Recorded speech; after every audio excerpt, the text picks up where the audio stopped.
Hello, I'm Kyle Whitmire with Reckon by AL.com. I'm joined here with Mayor Tommy Battle from Huntsville, Alabama. So earlier this week I wrote a column in which I argued that despite some of Alabama's faults and flaws, that Amazon should consider moving their they're calling it HQ to their second headquarters that they're shopping all over the country right now, to Birmingham or to Alabama, and made the argument that we really do need more knowledge sector jobs in a place like Alabama, not in a place like Seattle, not in a place like San Francisco, but that corporations have a moral obligation to move to Alabama.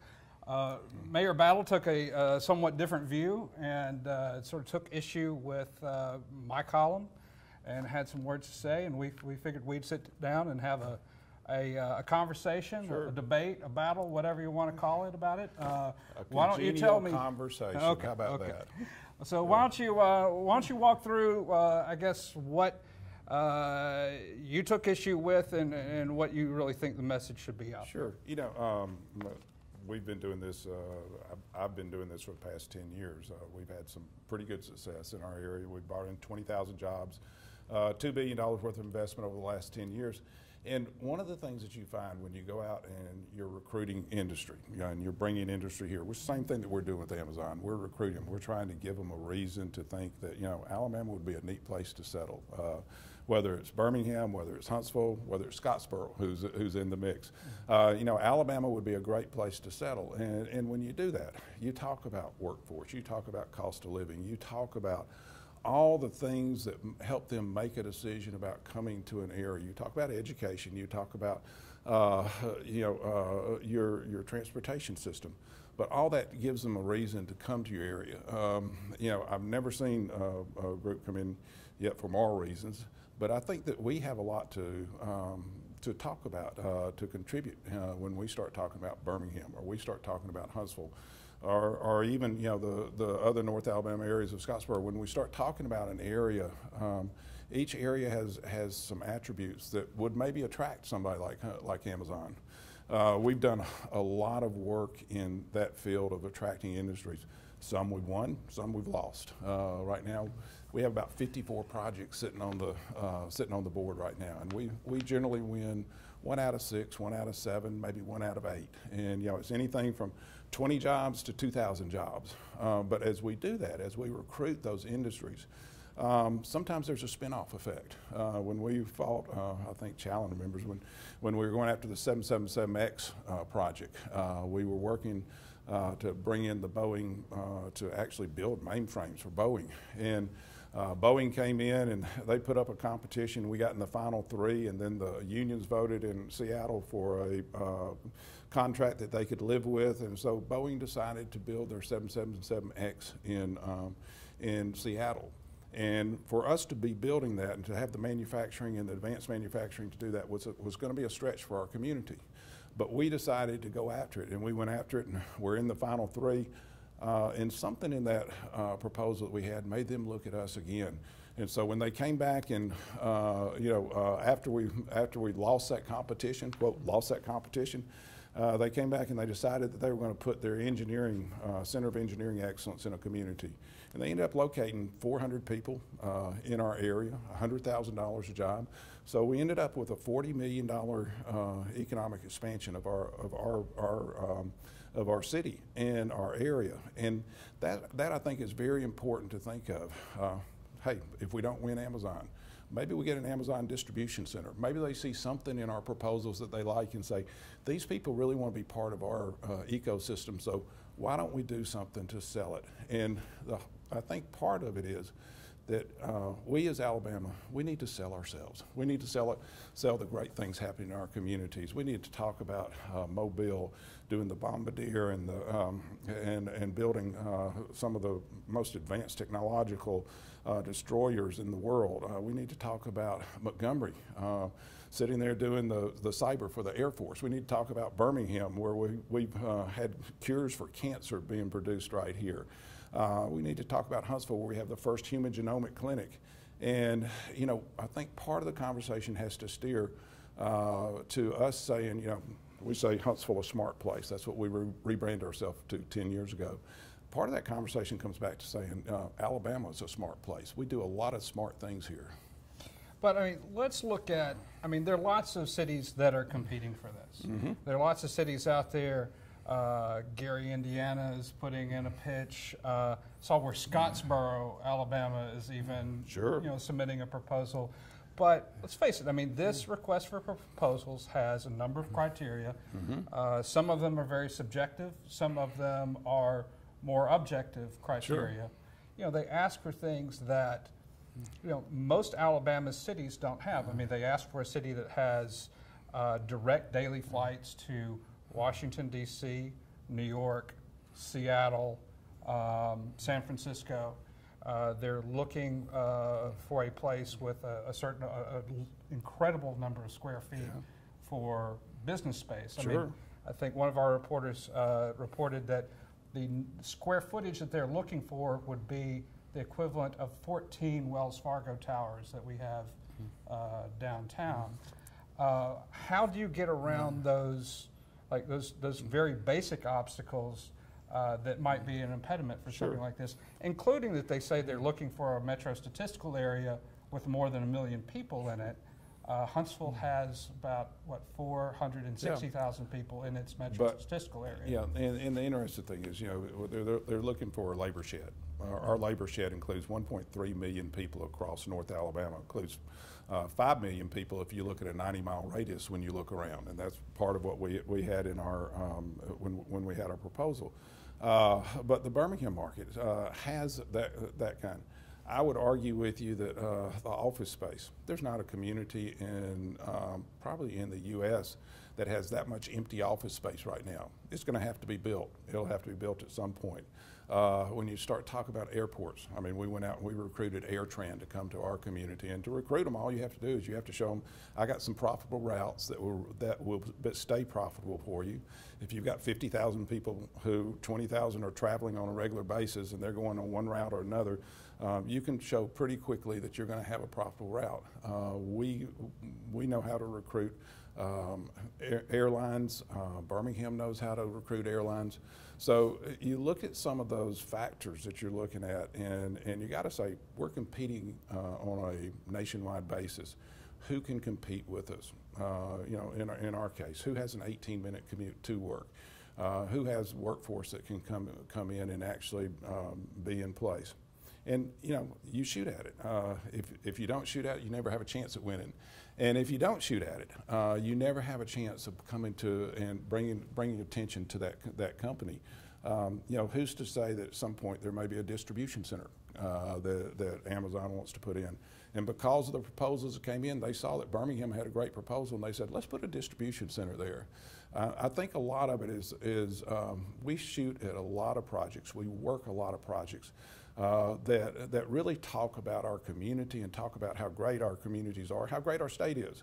And as we work those projects, sometimes we don't win. We don't win 6 out of 7 of them, but it also sometimes brings more to the table later on. You know, I always like to say that the obstacle is the path. Like the thing that's in your way is really what is. Are we half empty or half full? Or showing you where you want to go. And you know, there's one criterion in here that it is quite subjective. Yeah. But it is cultural fit. Mm-hmm. And this is a company that's based in Seattle, Washington. Sure. And you're trying to sell them on Alabama. Yeah. Now, whether you like it or I like it right now, there is a politician out there who's kind of hijacked Alabama's brand. Let me finish. Okay. I mean, people I know from out of state, colleagues that have gone out of state recently, all anybody wants to talk to them about is Roy Moore. Sure. And let's say you're sitting across, let's role play for a second, and I'm Jeff Bezos, and we're sitting across from each other. Yeah. And I say, you're asking me to move to a state where the person who's likely to be your next United States Senator has said in court documents that he sees homosexuality as a crime that should be punishable. He has said in op-eds that he does not believe that a Muslim should be allowed to take office in the United States Congress because he's a Muslim. He said that Islam is a false religion that doesn't have First Amendment protections. I mean, we can go through this very long list, and and I would love to be able to tell people who aren't from Alabama that this is an aberration. This is not what Alabama is. You know, I really want to believe that, but then I see Mac McCutcheon from your neck of the woods has endorsed Roy Moore for Senate. Sure. I see Senator Del Marsh, a pro tem in the Alabama Senate, has now endorsed Roy Moore for Senate. And I mean, I've made the argument in columns that this is going to be an economic and business recruitment disaster for Alabama. Are there Alabama politicians who are willing to stand up and say, no, that's not Alabama, and stand up to Roy Moore, or is everybody just going to fall in line behind him and endorse him? I mean, where do you stand on Roy Moore? Okay, well, let's go back to the question of Jeff Bezos. Okay. You know, you're Jeff Bezos, and we're sitting here talking, and I'm talking to you, and you would be much richer. You know, and being much richer would make you much prettier and everything else. Always, yes. I'd own my own newspaper in Washington. You would own your own newspaper and be able to be editor if you wanted to of the Washington Post. But the interesting thing is, you know, that question's already been answered. Jeff Bezos visited Space and Rocket Center and went through Space Camp 15 years ago with all the other, quote, high-tech gurus of that time. He knows Huntsville. He knows Alabama. He's been to Alabama before. Jeff Bezos just made the decision to put Blue Origin in our community, and we won the competition to have Blue Origin. And I think you might remember us having an announcement at the Space and Rocket Center about Blue Origin coming in. That's a Jeff Bezos company. And all during that time, Judge Roy Moore was out there, Judge was out there. I have been through... He wasn't in the United States Senate. But I've been through, you know, we have probably talked to hundreds of companies about coming to our area, coming to Alabama, being part of Alabama. What they're looking for is a climate that is affordable. They're looking to be able to put in either an advanced manufacturing plant, or maybe a high-tech company, or maybe a healthcare company, or maybe they're going down to Dothan and putting in a wood polymer company that's going to be able to build buildings 14 stories high. But they're looking for a place that they can be competitive in this world, where their cost of living works, their cost of doing business works, all that works. The idea of who your delegation is and who your senators are has never been a question that they have come to me and said, hey, who is this, who is that? We just went through a governor's change, and the governor's change was kind of awkward, very awkward, if you want to call it that. And through that, we still continued recruiting. We still continued to have successes. We still continued to have people come to our state. You know, as you've seen it, you've seen all the Republicans. I'm a Republican. I'll end up endorsing Roy Moore when we come for the Republican for the Senate, because as Republicans we back the Republican ticket, and you will see all the Republicans backing Roy Moore. Will there be a backlash on state? No. Roy Moore has been very consistent about what he's done, and consistency since what, 15 years ago, 20 years ago. He's been consistent. You didn't have to guess what he was going to do. So a lot of the jobs you talked about in your op-ed are largely manufacturing jobs. Polaris, Remington, GE Aviation, a little bit of engineering, Aerojet Rocketdyne, engineering and then production. You know, Blue Origin will be lots of engineering and then some production. We've had, in the last 2 days, we've had 2 ribbon cuttings and 3 groundbreakings. Many of them high-tech, many of them advanced manufacturing. We like to keep a balanced approach to this. So the character of the jobs that is being pitched here is not, I mean, Alabama can offer cheap, skilled labor. It has a sometimes contentious relationship, or is not necessarily union-friendly. Yeah. And that's attracted a lot of manufacturing businesses here. This will probably be our last question because we're getting toward the end here. But how do we jump the gap from recruiting businesses like Honda and Hyundai and Mercedes to recruiting businesses like Amazon. And even, I mean, not to pick at your last question, but when you're doing that, you also have to work in political factors. Let's face it, Austell in Mobile is here in large part because of Richard Shelby and Jeff Sessions. Sure.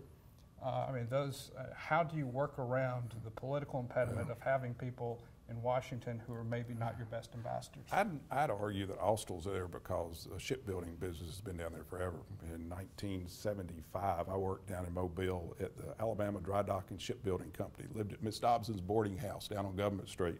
But the shipbuilding company has been down there for a long time. They found a good product to produce. Back then we were producing oil platforms. But the bigger question is how do we make sure that we have a high tech, how do we make sure that we have an educated workforce as we come in 50,000 people. Right now we got 40,000 people sitting at the University of Alabama. We got 35,000 young students sitting at Auburn University. We have UNA has I think 10,000, Athens State has 7,000. South Alabama is sitting with about 15,000 students. But you look across the board at the intelligence of the groups that we are coming out. Now we give them a reason to stay in Alabama, to be a part of Alabama.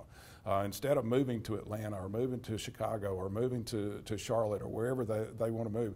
And a lot of these kids are from out of state. If you look at the schools and the numbers of the kids, we now give them a reason to be here. In our area, we have more engineers and degree professionals per capita than anywhere else in the U.S. And that's a high tech workforce. But if we can combine that with the education that we're doing, and we get a real value out of our education finally, I think that's important to us. The value that we get out of that education stays in our community, and they become job multipliers. They multiply jobs and give us more and more jobs as we move on. Well, Mr. Battle, thank you for Kyle, spending thank time you so with much. us. It's good to see you. Absolutely. You're taller than I thought. Well, no one's ever told me that before, so I appreciate it. Thank you for watching, and follow us on Reckon.com, Reckon by AL.com on Facebook, and thanks for having us.